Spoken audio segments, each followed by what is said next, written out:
It has been conspicuously quiet around James Bond. The last film about the secret agent, No Time to Die, dates back to 2021. According to film journalist Levin Trio, the relationship between new owner Amazon and Bond's creative guardian, Barbara Broccoli, might be part of the issue. Since 2021, the fictional secret agent James Bond seems to have vanished from the radar. Usually he pops up in cinemas every 3 years or so, but it has already been 4 years now, and there's no news of a new film, says film journalist Levin Trio on New Facts on the Radio. Rumors, of course, do surface, such as who will succeed Daniel Craig as James Bond. But nothing has been confirmed, he notes. It's not unreasonable that it's taking some time. Between License to Kill and GoldenEye, there was also a 6-year gap as they searched for Timothy Dalton's replacement. Yet, according to Trio, there seems to be more at play this time. It appears there's an internal Cold War brewing around James Bond, conflicting visions and approaches. Trio links this to James Bond's recent relocation. The studio where his films were made, the legendary MGM, was purchased by Amazon in 2022. While the American e-commerce giant officially owns Bond, they lack creative control. That remains with the people who have always held the reins, the Broccoli family. Barbara Broccoli is currently James Bond's guardian, says Trio. She took over the mantle from her father, Albert Romolo Cubby Broccoli, in the 1990s.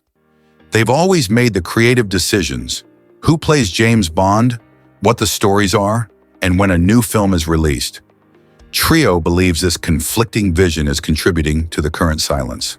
For Broccoli, James Bond is a family heirloom, her father's legacy. Amazon, on the other hand, has no inherent connection to Bond. They bought MGM to acquire content and attract users to their streaming platform, Amazon Prime Video. That's a point of contention for Barbara Broccoli. She doesn't want to make a film with Amazon's involvement. Amazon's approach contrasts starkly with the Broccoli's risk-taking tendencies. Amazon is a tech company with extensive data on its users. They use that data to assess and minimize risks. When applied to films, this often results in predictable choices. For example, to select Daniel Craig's successor, they could use data-driven analyses to determine who is popular and resonates with younger audiences. But that's the opposite of the Broccoli's old-school approach. They occasionally take a gamble and rely on gut feelings. Trio points out that Daniel Craig was far from an obvious choice for Bond. He certainly wouldn't have been the result of a data analysis, but they took the risk, and it became a tremendous success. The issue goes beyond the success of future Bond films, Trio notes. Amazon naturally wants to monetize Bond. They paid $8.5 billion for MGM, and James Bond represents a significant portion of that value. It has to generate revenue. They want to create spin-offs.